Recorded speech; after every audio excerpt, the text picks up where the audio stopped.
Okay, that's looking all right. See if I can change the resolution a little bit here. Moving the light.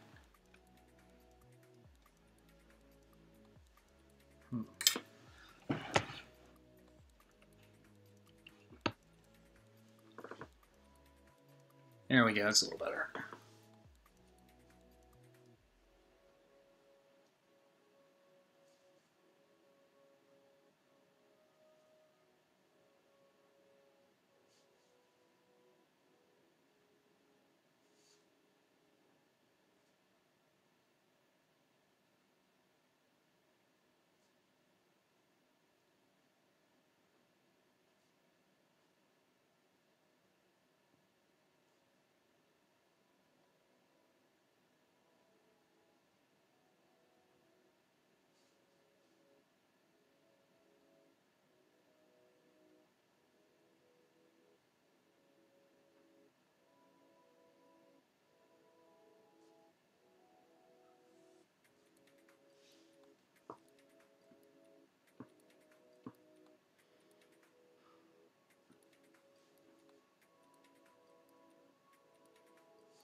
Okay, let's see what we gotta do here.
To anybody tuning in, hello.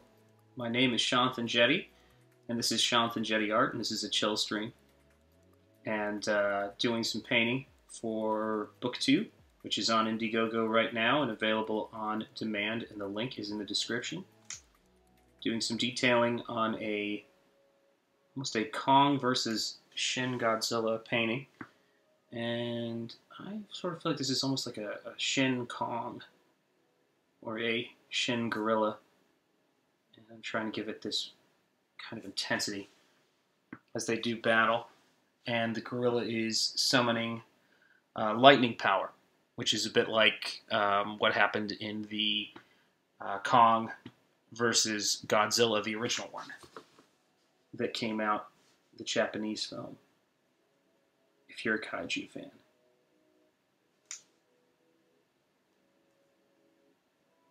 There we go. Putting some detail on the hand. We'll take a look and see if we can't zoom out a little bit here, just a little bit more. That's actually not very far at all. So let me see if I can move the desk back. There we are. And we'll tip this up a little bit. And let's see if I can, sorry about that, move this back. There we go. And that, right there, is what we're looking at. That is our painting. I was about to say movie at this point, but it kind of feels like a movie when I'm working on it. So let's move it back and take a closer look. There we go. Right now what I'm using is Faber-Castell Pitt pens. These are a cheap pen. Well, they're not that cheap. It depends on your definition of cheap, but they're not. They're not horrendous. They're a disposable pen, and they come in a variety of colors, and this is the S size, or superfine, as it's called. And it is a maroon color. Let's see if I can read it. It's a magenta 133. And I'm going to use that to put some detail on this fur, which has been painted by, or painted with, I should say. It's painted by me, but it's painted with Pelican Pan opaque watercolors. And it is 2:11 Eastern Standard Time right now. So it's 2 o'clock in the morning. Everybody's finally more or less gone to bed. My teenagers, my kids, have gone to bed. And I'm here working on my painting at night. I was working on it all day today, made a ton of progress on it. I just started this a couple of days ago, and it's coming together nice. I think it's going to be a welcome addition to Book 2. I felt like I needed a painting to kind of really put an exclamation point on this book, and this one does the job. It's exactly what I was looking for it to do. I wanted it to be something that was grand, had a sense of scope to it. Let me think what else. But had a sense of dynamic play to it. Let's see if we can get that a little higher. And that is the purpose of this piece.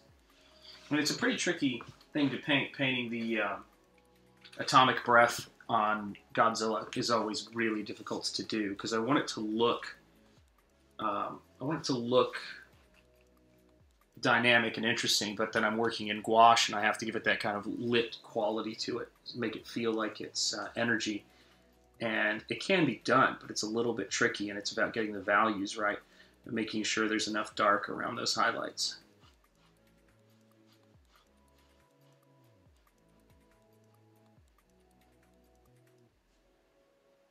So that's what I'm going to do right here. I've already done this wash with some Black Magic Higgins ink, and I do washes with that, and now I'm going in with a gray Faber-Castell Pitt pen just to make it a little bit darker. That way I can draw a little bit more. As I mentioned on the last stream, I started out as a drawer. I wanted to be a comic book artist, and that was my aspiration, and I've done some comic book work in the past, and that was what I thought I wanted to do because I was terrible at color. I was terrible at painting. And then I ended up learning color theory and learning how to paint, and it opened up a whole new experience for me. And so now, when I'm envisioning things, I think color is a natural part of it, I do still have ideas for doing things in black and white, and I certainly do some stuff in black, white, and silver because I like working with metallic inks. You can see some washes of gold, particularly right there on the neck. That's gold paint right there that you're seeing. It's got a nice kind of shimmer to it when the light hits it, and there's some silver mixed in there as well. But more or less, this piece is straight, kind of color theory. So there's a lot of opaque watercolor pigment on this. That's where all the color comes from for the most part, except for the linear work I'm doing. And that's what kind of gives it its dynamic quality. You can already see by putting those darks in how much it brightened up that yellow and makes it a little bit stronger. It doesn't mean that I'm going to leave all of it that dark. I might lighten up some of those areas right there on the inside, but it just gives me some options to just pull out a couple of dark highlights. And I don't even have to do it with as dark of a gray. I can use a lighter gray and kind of blend that out a bit. It'll create a really nice transition right there. And then you've got that sense of the energy of the fire coming out of the mouth, which is something I enjoy doing. I mean, I don't enjoy spitting fire out of my mouth, but I enjoy drawing it. And I just think Shin Godzilla's and kaiju films in general, I love them. I love them, and I love the old Universal horror movies, Frankenstein, and as well as now the Hammer horror films. Been enjoying those a lot lately. So while I've been finishing up book 2, see if that's the pen I want. I think that pen's had enough. Let's see if this is the right one. Let's see if we get this stabilized a little bit here. There we go.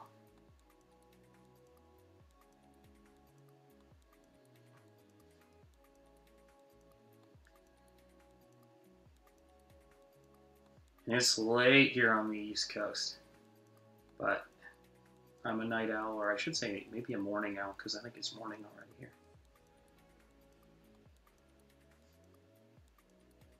There we go. Get some of those creepy teeth back in there.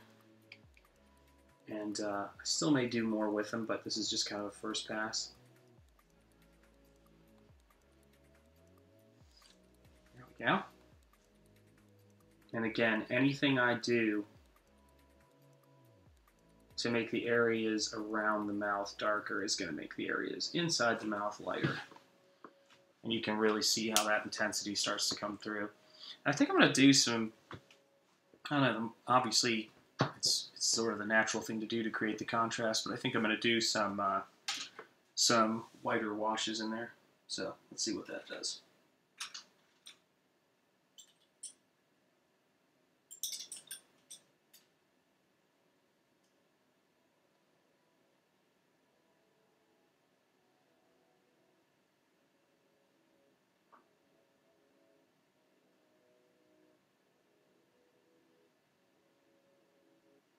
Go.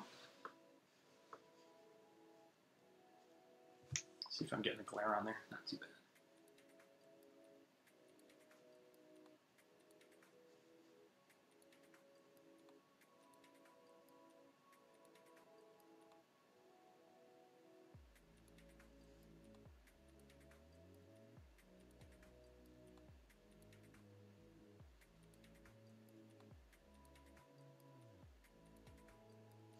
There we go.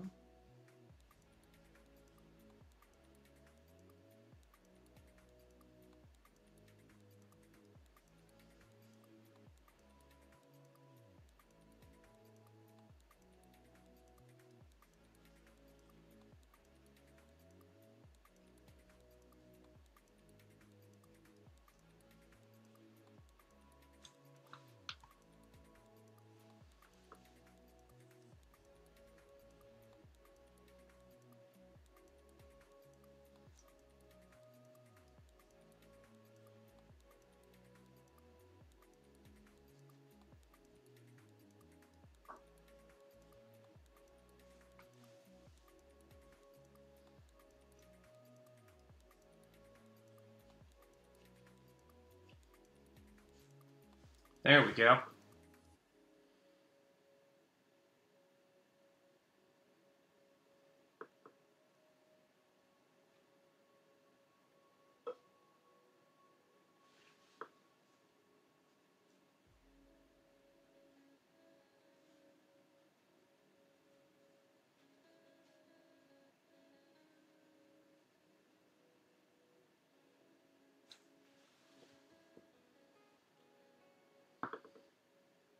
There, that's starting to work a little bit more, I think, in terms of getting the intensity there. But I think what it's done is draw a little bit more attention to that being too dark right there.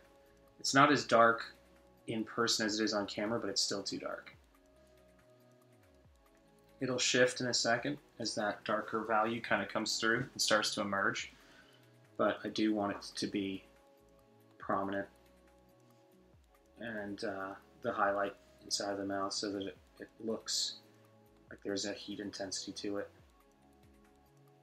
I may even put some silver in there at some point. There we go.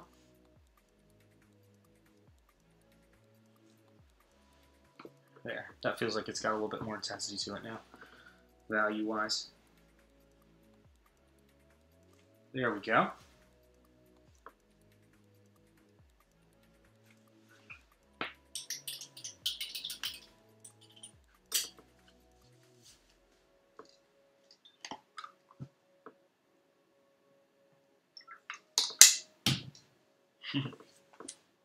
Spilling water on my face. Let's see here. What else do I gotta do? Gold, silver, and atomic breath. Let's see here.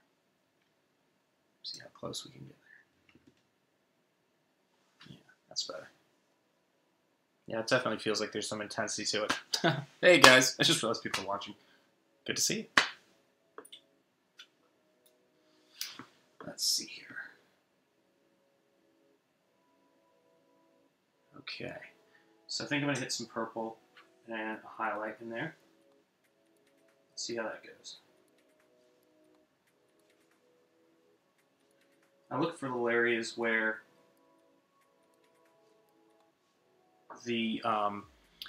where there's something I can pull a highlight out of, and right in there, there's this really subtle value shift, and I'm just going to make it a little bit more prominent. It's like a light purple, and that'll react nicely off of that yellow right there.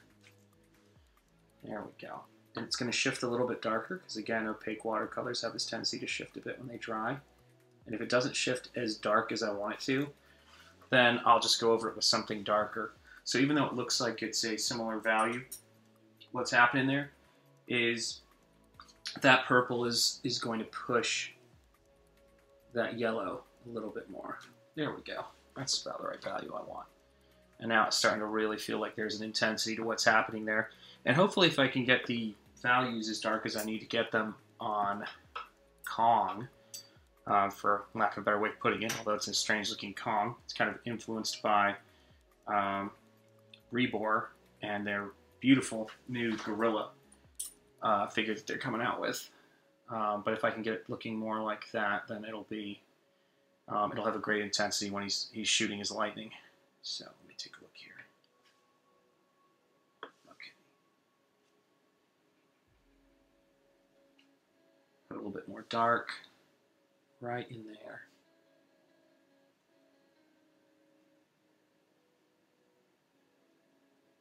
Just a little bit.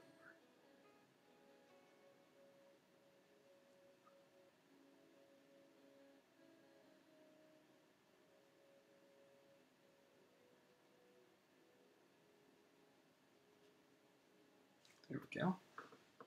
There, it's got a little bit more intensity. All right.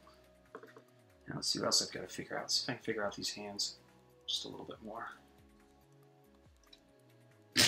Oh, sorry about that, folks. Express elevator going down. To quote the late Bill Paxton in Aliens.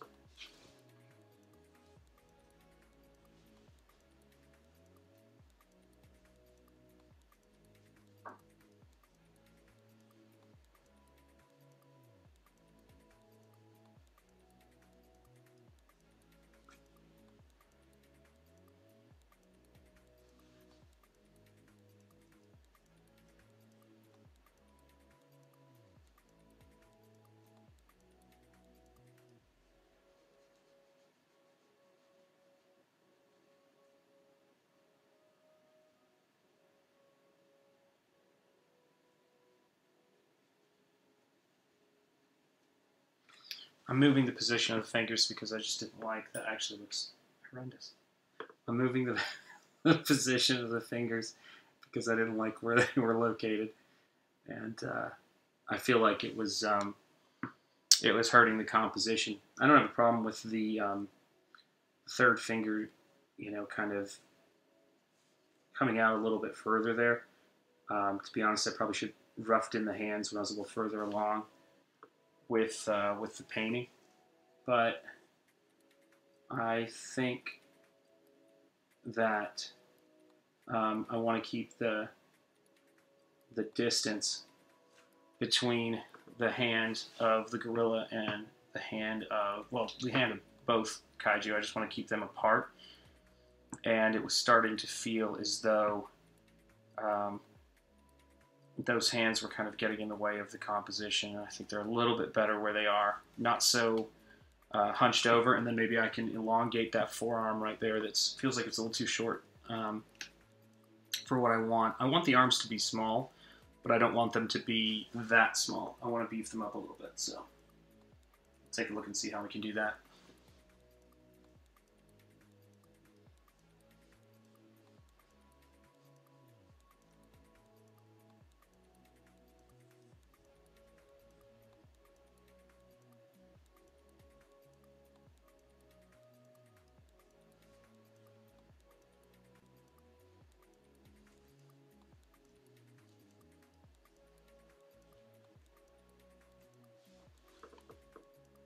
There we go. It's a little better.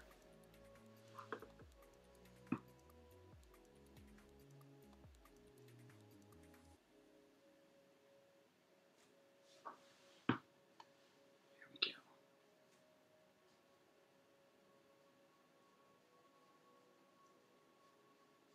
It's weird to think about the musculature on a kaiju like this, which is such a inventive creature, but they do have it. And so when I'm working on the arm and I'm getting the sweep of the arm in there, I'm thinking about the underlying anatomy and how to shift things. Like right here, I think that the way that I have it built, it really kind of needs a little bit more arm down there for it to work. Even though the shoulder on this creature is really bulky, I want to make sure that I tie the arm in there as best as I can. There we go.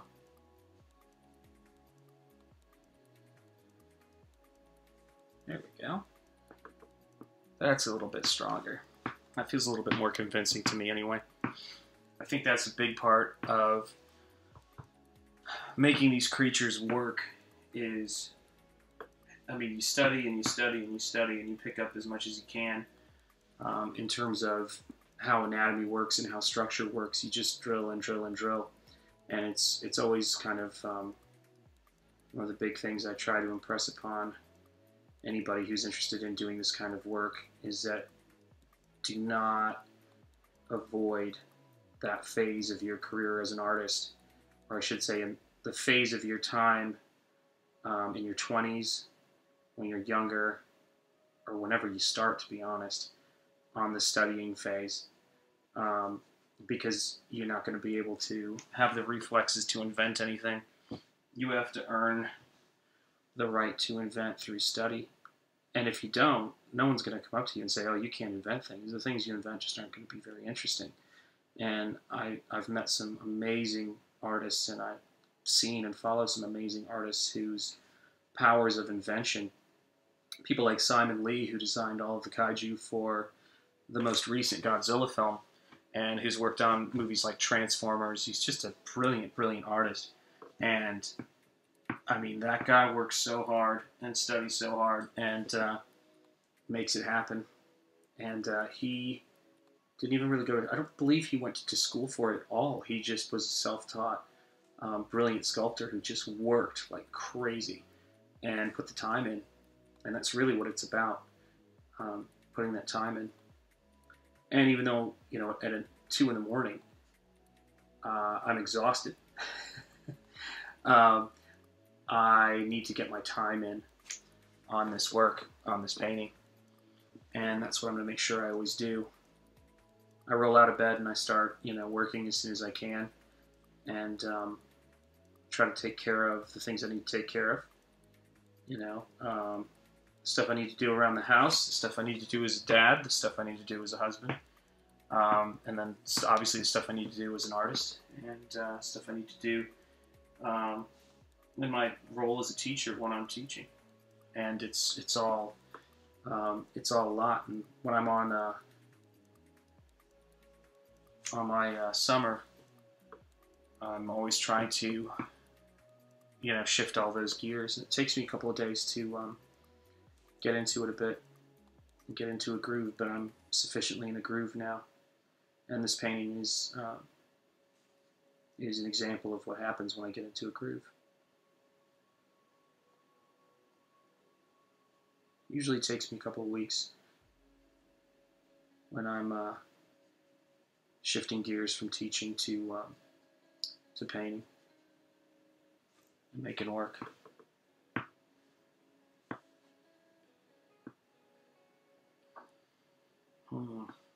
Gotta take a look at Shin Godzilla now, because I feel like I want some reference to look at. It's always important to have some reference. So let's take a look. See what we got here. Here's Shin Godzilla. So let me see what I want to do here with the character. Even though this isn't an exact replica, I'm making some things a little bit crazier. I want to see what I can come up with here. And what I want to do. I think I'm going to shave a little bit of that shoulder back a little bit. See what happens.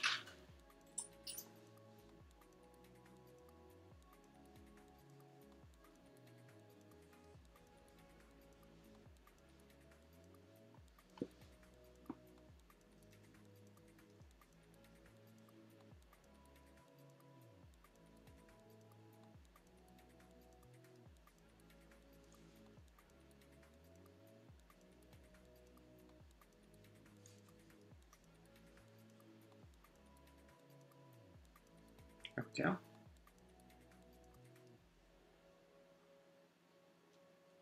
A lot of people think that gouache doesn't coat and you can't make corrections with it.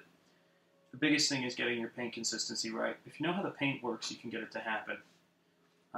And I think that's one of the most important phases in your education as an artist and in your study as an artist, is actually learning how to use the materials. It's weird, but people who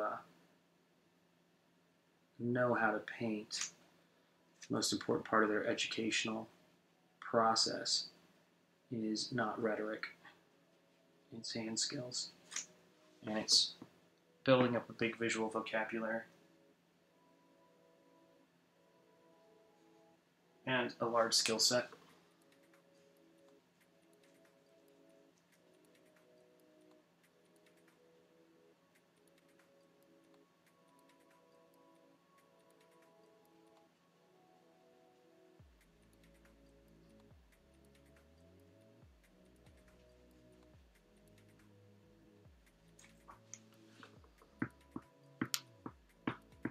There we go. I like that a little bit more. And you can see at this point I've completely adjusted the positioning of the hand and moved the shoulder. So it's a pretty responsive material. It allows you to do a lot of things. So let me show you guys how that's starting to come together. There we go. Arms a little bit longer. Position's been shifted. And now they're starting to interact a little bit better. There we go. So that's working pretty well. All right, let's get back in on this thing. There we go. And you can see where certain things right there are starting to come through. And yeah, I think that's working out. We'll see.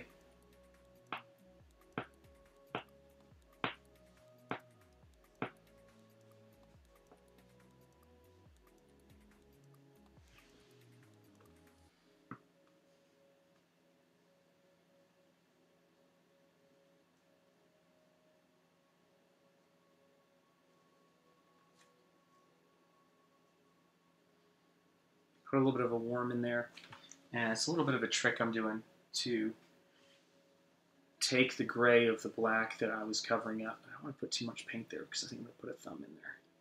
Make sure that it gives it the proper perspective and depth on that hand, and it'll even though it's largely in silhouette, it will give a sense of the positioning. It's funny, when I think about the stuff when I'm painting, I spend, looks like I picked up some red there. That's unfortunate. You can see me react to that. I was like, oh, it happens. But it's all fixable. But when I'm painting, I spend a lot more time thinking about special effects artists in movies than I do thinking about paintings. I'm sure they're all in my head, you know, just works I've seen and things that I find beautiful, but some of my biggest heroes from an early age were special effects artists, you know, and that was something I used to think about being what an amazing job that would be, and I know it's a tremendous amount of work and takes a tremendous amount of skill, but that's a huge part of how I work and what I think about when I'm doing this stuff is all of the amazing special effects work I've seen. The other night I was talking with a fellow YouTuber, and we were both talking about the brilliant work of Stan Winston. And Stan Winston is a special effects genius who worked on the Jurassic Park films and did the practical dinosaurs in that film. And those behind-the-scenes features on him doing those practical dinosaurs made me just think, oh my gosh, what a great job. And I started drawing work that was inspired by Mark Crash McCreary, who did the concept art for Jurassic Park, Rango, and a ton of creature design stuff for Stan Winston. I believe he was even in one of the Velociraptor suits for Jurassic Park. So, just a brilliant artist. Oh, and he did the concept designs for the Pirates of the Caribbean films. So he designed, I believe, Davy Jones, who's a great character, and designed, I think, the Kraken and a lot of the crew of the Flying Dutchman. And it just does amazing creature work. There was an issue of Cinefex that came out based on, or that had an article on a movie called The Relic that I think came out in the late 90s. And they had an interview with Mark Crash McCreary, and I thought, oh, that's amazing. It had a bunch of his pencil drawings in there, and they really influenced me. I thought they were great, and I started practicing. It actually had to be during college, because I remember, so it had to be the 90s. Horrifying to think that. But I remember seeing it and spending a couple of weeks trying to do really, and doing, not just trying, to do really tight rendered pencil drawings and explore that style, because it was just so cool to see his work. Okay, I think that's starting to come together there. We'll see. Hand is looking alright, color's looking okay. See what I've got in the paint there. Alright. Now we'll see if we can have some fun with the gel pen here.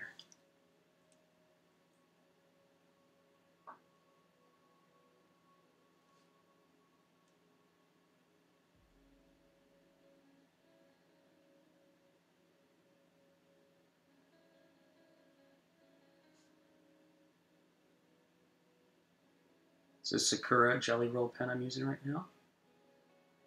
To put some highlights in there that'll bring the light that's coming from inside the character out a little bit more. See how that looks. There you go. Starts to kind of give it a little bit more character. See if I can make this happen a little bit more. There we go. Make sure I keep it on the painting. There we are. Get some of the drying gel off of there so that it works. Gotta make sure I keep my pen angled up so the ink will probably, get stuck if I leave it. Actually, not probably, definitely get stuck if I leave it at that angle for too long. It's meant to write on a flat surface and be tipped up, and I'm writing on a vertical surface. So I need to make sure I keep my pen at a good angle like this and not like that. There we go. And now we're starting to get some lighting effect coming in there. So let's grab the excess and see if we can get this to happen a little bit more. Where is my XS that works?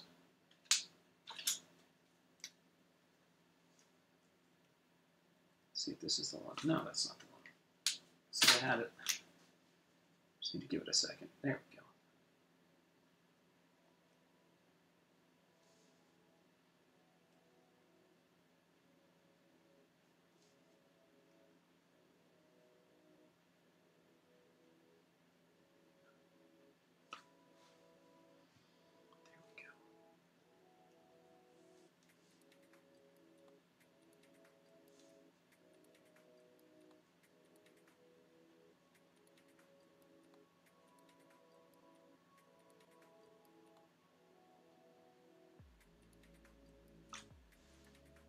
There we go. That's good. That's coming together. Try to move that up a little bit more.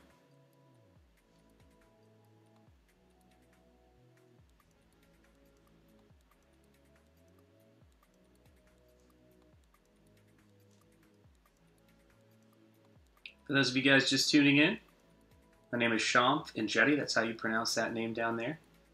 And this is Shanth Enjeti Art, and this is just a chill stream of me drawing and painting on artwork for book 2, which is still available on Indiegogo. This piece is going to be in it. And it's on demand, and the link is in the description.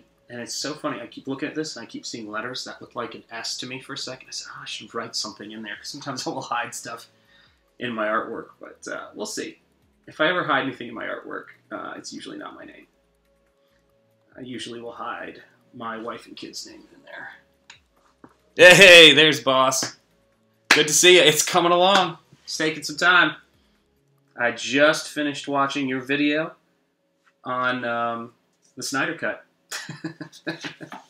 So, yeah. This is somewhat surreal as always, but fun too.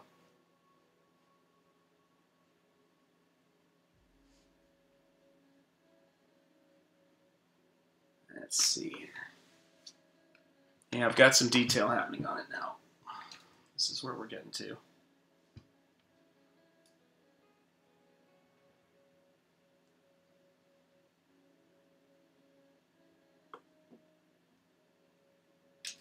Let's see if I can get this in position. Hey, Kevin, good to see you.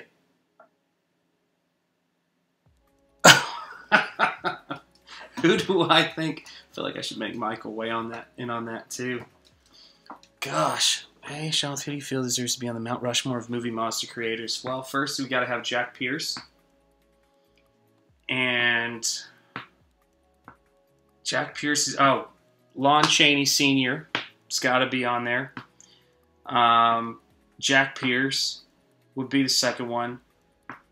And then Rick Baker has got to be on there.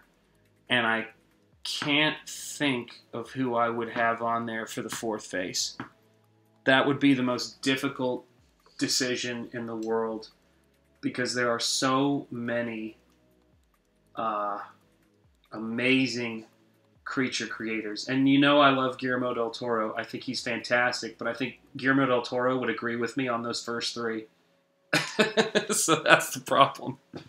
And I would probably take his advice on. Oh, you know, ooh, I got one that may seem like it's tough though because the person hasn't created a massive amount of creatures, but they created a really important one. And that would be Millicent Patrick, the artist who did the pencil drawings for Creature from the Black Lagoon. Maybe we could do a half her, half Chris. I'm blanking on his name. Who did the sculpture for it? So Millicent Patrick and Chris, one of the many people that Bud Westemore took credit for his work, and I'm blanking on it, which is embarrassing. I'll have to think on what his name is. But he was an amazing... There's a lot of photos of him sculpting on the Creature from the Black Lagoon, and there's some great photos of Millicent Patrick's drawings and her posing with the creature. And funny enough, she painted the creature on set. Oh, awesome! That's excellent. Thank you, sir. I appreciate it. Oh, cool. Excellent. I'm sure I'll love it. Oh, nice. Yeah, I'm with you on Stan. Stan Winston would probably be... I mean, Kevin, how many heads do we get to put on this thing? I mean, you got to give me like at least 10. I think I need 10. Because there's just because then I was also thinking, you're right, Stan Winston has to be on there, and then I was thinking of Stuart Freeborn, who did the Yoda sculpture and the Tauntaun sculpture. I feel like Stuart Freeborn needs to be on there. Oh, and sculptor and creature creator of E.T. and the 1976 King Kong, and a bunch of other stuff, and I can't believe I'm blanking on his name. This is embarrassing. Shoot. I think his name has an R in it. But yesterday, I had the... when I was trying to think late at night, I had the name of the director for King Kong. I mean, King Kong. See, that's how late it is. For Godzilla instead of the actor who was in it, Takashi Shimura. So, you know, those things happen at this hour. But I love his stuff too. But I mean, there's the golden age of creature design and creature effects. I think we've had some really great CG stuff done, I have to say. But I think there was a real golden age there in the late 70s and early 80s that has not been rivaled yet. I think it may very well be rivaled at some point, but I don't think we're there yet.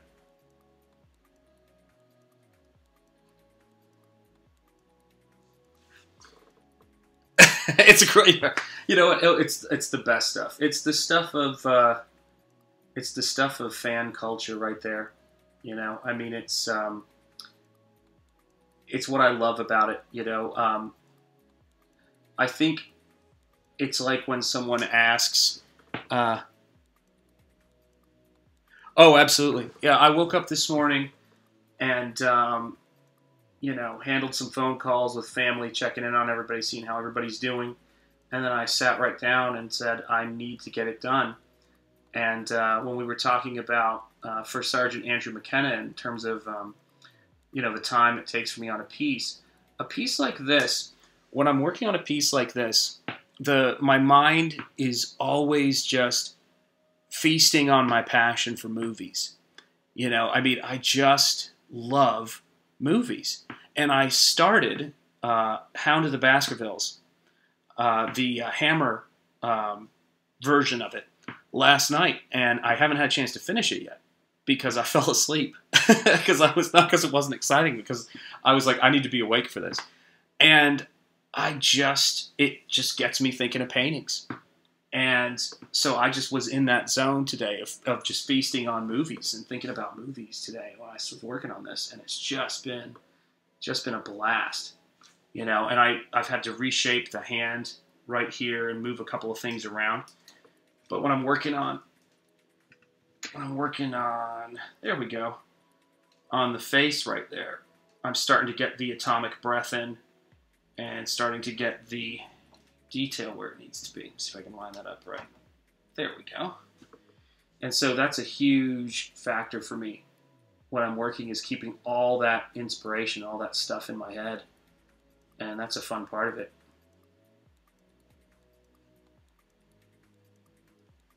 But I mean, you can see behind me, you know, when you look over my shoulder and you see the little inspiration collection of stuff I have over there. I mean, you can see all my favorite creature designers. I, of course, love Guillermo del Toro. I know that Michael did a review and talked recently about Pan's Labyrinth, and I've got the fawn from Pan's Labyrinth right back there. And you know, there are so many great creature designs that have been done. It's almost impossible for me to imagine having to pick some. So I pick a bunch and put them next to me. You know, that's a good question, Kevin. I do appreciate that question. It hasn't even been that long since I had you as a student. It's wild to think about.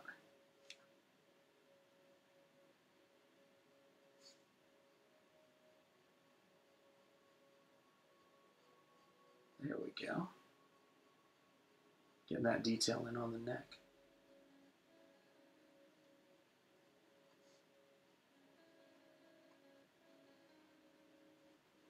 Yeah, book 2, I'm really looking forward to getting this piece in there. I want it to be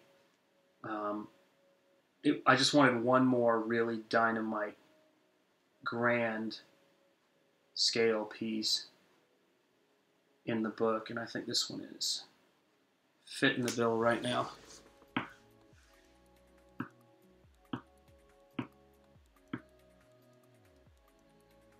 Not really, no, because, I mean, generally speaking, I haven't run into a problem, but I'm sure you know with all the craziness about some of that stuff. But I find that what my books are kind of more art books and sketchbooks about the process. You know, as you know, it's like talking about materials and things like that. But I haven't had any problems, and it's not something that I've run into yet. I mean, I try to do things that are crazy mashups and pastiche work, but you know, I'm sure if I was doing, although I've seen people do it too, I'm sure if I was doing straight Universal monsters, like I've heard Universal monsters run into some trouble, you know, with stuff like that. But it really just depends, you know.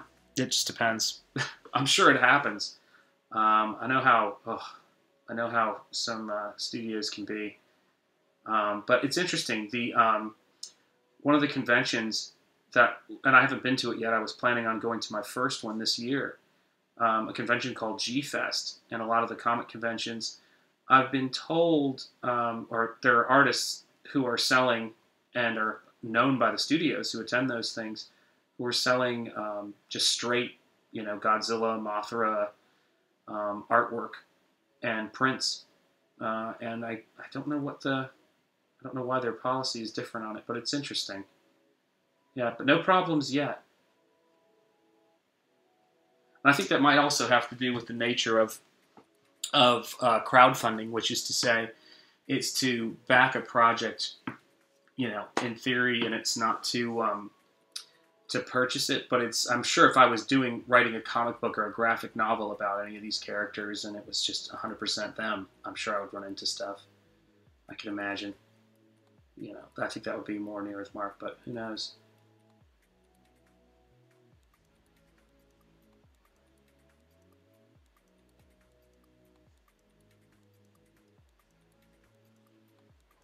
Let's see.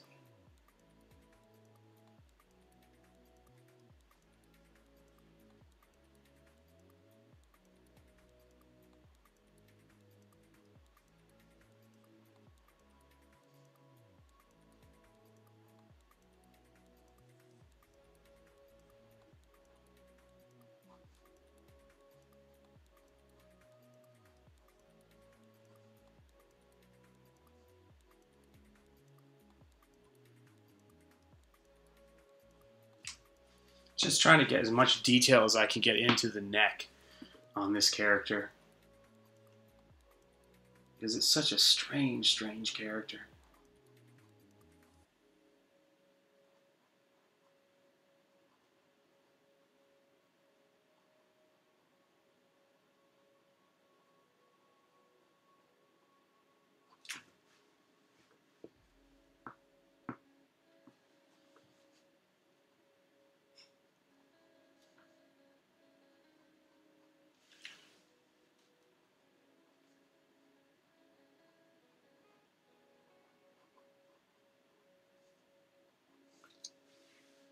Let's see how that looks. I feel like I'm getting a weird glare on it. Oh, don't do that to me. You guys are tough tonight. Favorite versions. Oh, that's tough. All right. I'm going to redirect. Michael, you go first. I want to know yours first. I won't change my answer based on it, I promise. I promise I won't.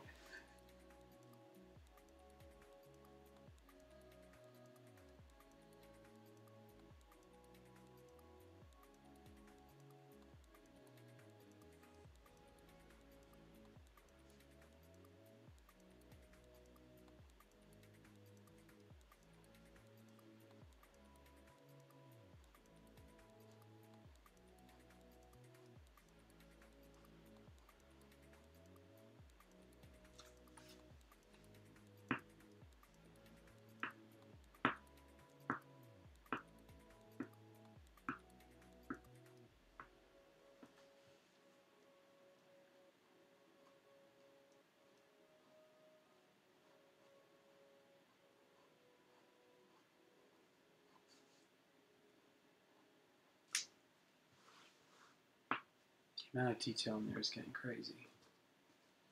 But I think it works. Let's see here. See if I can get a better angle in here. Let's see. There we go. Let me raise that up a bit. What do we got here? Okay. Godzilla versus Biollante. You're going to love book 2 then. Because I've got a Biollante-esque piece in there. And again, it's interesting. Some of the stuff I do is, I don't want to say it's a fine art interpretation of it. There we go. Sorry about that, guys. But it is just me thinking about, in a lot of ways, a more personal story. So I was thinking about the Biollante story. And I love that movie. It's great. And I was just thinking about the father who's the scientist and losing his daughter and this essence of his daughter that he's hanging on to that is manifest in this kaiju. And it's just such a poetic story. That's a really good choice. Let's see, in the original King Kong and then Skull Island Kong. You're right. Yeah, I've got Skull Island Kong over there. You can see him lurking behind the lamp. So I love that version. I'm going to say my favorite Kong. Ooh, that's tough. My favorite Kong is... It's got to be the original. I mean, it's funny because when I try to not pick the original Kong, it's because I'm forcing myself to gloss over it. And I think what Willis O'Brien did with it is brilliant. I think that's where the character really manifests. But I have to say that my second favorite after that is Peter Jackson's Kong. The design and the sculpture of it. I actually liked the asymmetry they did with the face. But then, you know, it's strange. Okay, I'm going to pick a left field one for my first. I'm going to change my answer and put something personal in there because it is sort of true. I like the Rick Baker performed 1976 Kong. And here's why. I'm going to go on that one for personal reasons. Is that when my mother-in-law was pregnant and expecting my wife, she was going to go out with some friends to go see that movie, and they made her cram in the back of a compact car. And she's convinced that having to cram in the back of that car to try to go see that movie is what sent her into labor. And so I associate that movie with the birth of my wife. So I'm going to go with the 76 Kong for personal reasons. But design-wise, I'm going to go, I would say 33 Jackson's, and then Skull Island is close. I don't know if there's a version of the character I don't like. Godzilla is going to be the original Godzilla film. And I think the original Godzilla film's Godzilla, the reason I like it is because of that inky sort of black and white sheen on him when he's coming through the city and laying waste to it is just so completely haunting. And it's interesting because I didn't see it. It wasn't the first Godzilla film I saw. But when Godzilla was walking through the city and the big attack that he has, it just had this really kind of like you were, I wouldn't say it's like you were in a nightmare, but it was like you were in a dream. And it just, that quality I've never forgotten. I think Shin Godzilla comes pretty close to it, and of course then I could say Godzilla 1985, but it's tough. Yeah, you know what's interesting? I've heard a lot of people say that about Peter Jackson's design, and I think what it is, honestly, is that him and Andy Serkis really made Kong a gorilla. Yes, I completely agree with that. And I think they went full gorilla on it. And one of the reasons why I really like... Let's see if I can grab it here. One of the reasons why I really like the Skull Island Kong, and this is the X Plus Skull... Let's see if I can get my dyslexia to work right. The Skull Island Kong is it's a Kong. It's not a gorilla. It's a King Kong. That's what makes it brilliant. And I totally understand that perspective on it. You know, because I loved, and you know, it's interesting, a lot of people have said that there was something about the Skull Island Kong, obviously, in terms of the time period they were close to it, that was reminiscent of the way they told the story in the 76 Kong. But I also thought that the octopus that comes up and grabs him was a nod to Kong versus Godzilla. But yeah, I mean, Skull Island I love. I've probably watched Skull Island all the way through more than I've watched Peter Jackson's Kong. And not just because of its running time, but because it's a really good movie and I like the characters. Yes. Yeah, you're absolutely spot on. I love that movie. That's the reason why I have him standing next to, standing next to my desk when I draw. I just thought it was brilliant. I've always had this love for Sam Jackson because Sam Jackson actually grew up in Chattanooga, Tennessee, which is where I grew up.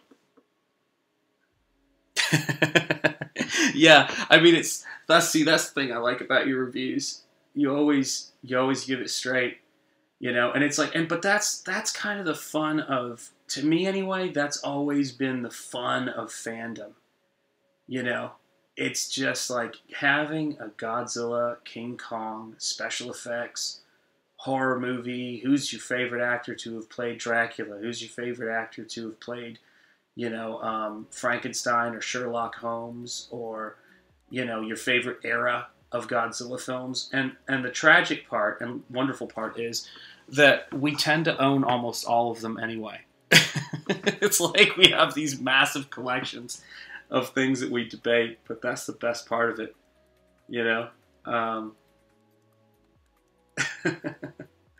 Someone asked me if there's a like every single film we've been discussing I have on Blu-ray back there, because I'm like you, I'm a big-time Blu-ray collector. I just love having physical media. I just love it.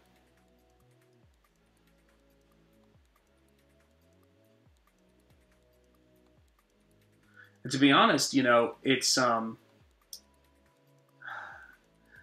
finding that I watch a lot of the earlier Godzilla films because they just have a vitality and a sense of fun and play and the things that they deal with, where I just feel like because they were putting the movies out on a regular basis, they weren't as precious about, what's the word I'm looking for? Finessing them to death to where there was no sense of play or art in them. And it's rare to see movies that are fun, and maybe that's what I love about Kong Skull Island, is that Kong Skull Island had dramatic moments, it had some really great stuff in it, but it was a fun ride. Like the part where the spider creature with the almost bamboo shoot legs comes down, I mean, that was just an insane scene, and it really felt like you were on this undiscovered, kind of almost alien terrestrial place. It's just brilliant. Really enjoyed it. And yeah, I remember it was one of the first King Kong movies I watched with my son, actually. And just that sequence where they're listening to the music, and I know it's become kind of a cliche of films from a period to use and overuse all the classic music, but I thought John Goodman was great in it. I thought Sam Jackson was really good in it in terms of not being the caricature that he plays sometimes in movies. I thought his portrayal of a man who had felt like he was forced to walk away from a war and not wanting to finish the job and not being able to leave. He played a really awesome version of Captain Ahab. I mean, there was almost a Melville quality to Jackson not being able to leave, even though it was his doom. It was brilliant. Kong was like his white whale. It was amazing. It was like a Moby Dick for a kaiju movie. It was really cool.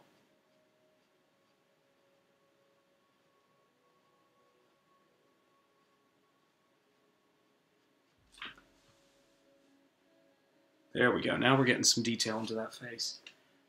That's what I'm after. Let's see if I can get this to work here.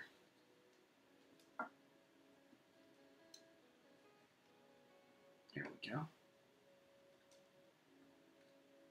Let's see if I can turn this just a bit so so I can get it closer. There we go.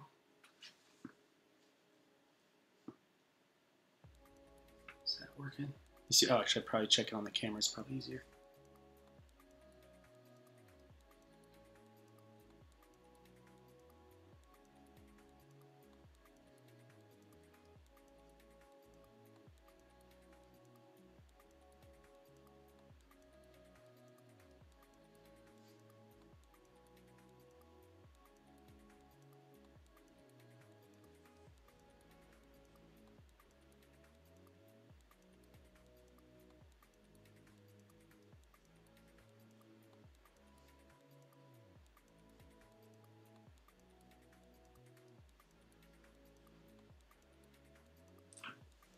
There we go. That's better.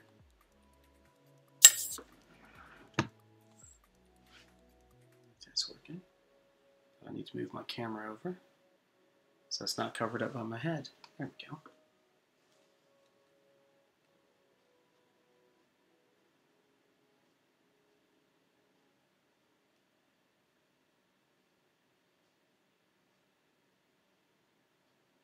When I'm putting detail in like this, the thing about it is there's a meditative quality to it.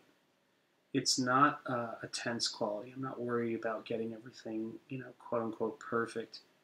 It's more about the flow of the mark making so that it's got this kind of ripple effect to it, almost like water moving across the surface. And that's a huge part for me. You know, that's a huge part. There we go.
Okay, let's see here.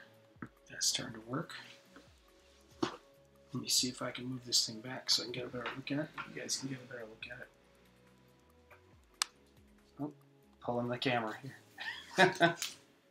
Just caught on the board there. And move this over. Move it back. Do a little bit of a tilt here. Well.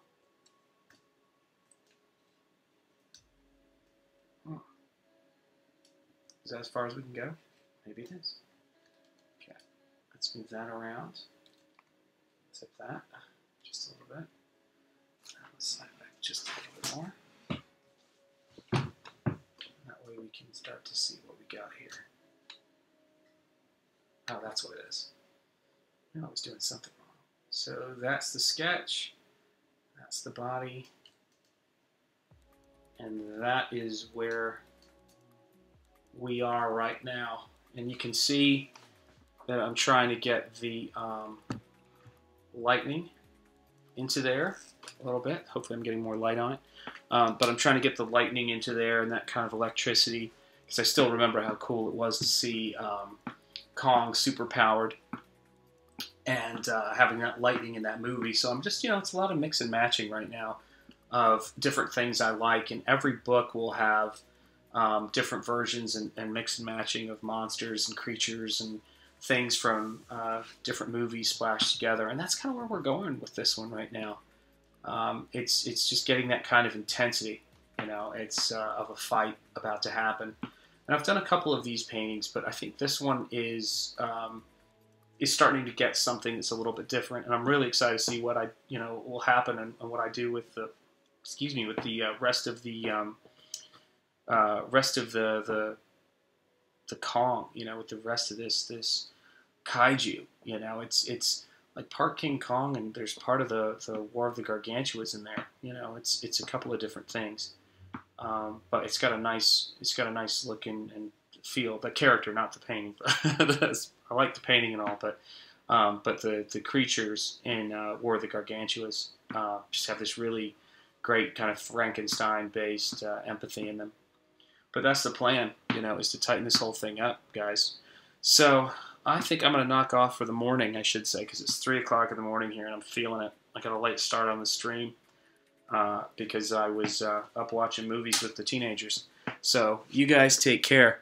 Lightning Kong, I remember that. Yeah. Yeah, he would have been killed. So, Michael, before we wrap up, are you a Kong or Godzilla fan if that fight happens, or when that fight happens, I should say? Who have you got? Who's your money on, or who do you want to win? Yeah, those were terrible. They were. Those anime ones were horrendous. Yeah, I forgot about that. I missed that comment. Yeah, that's awesome.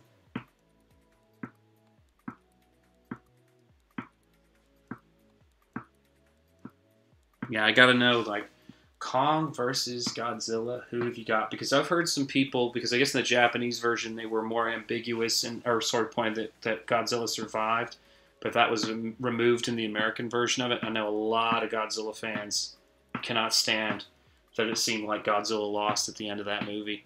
I like them both, you know, and I'm just excited to see the movies. And I never was left with that impression because I knew Godzilla came back in another couple of movies.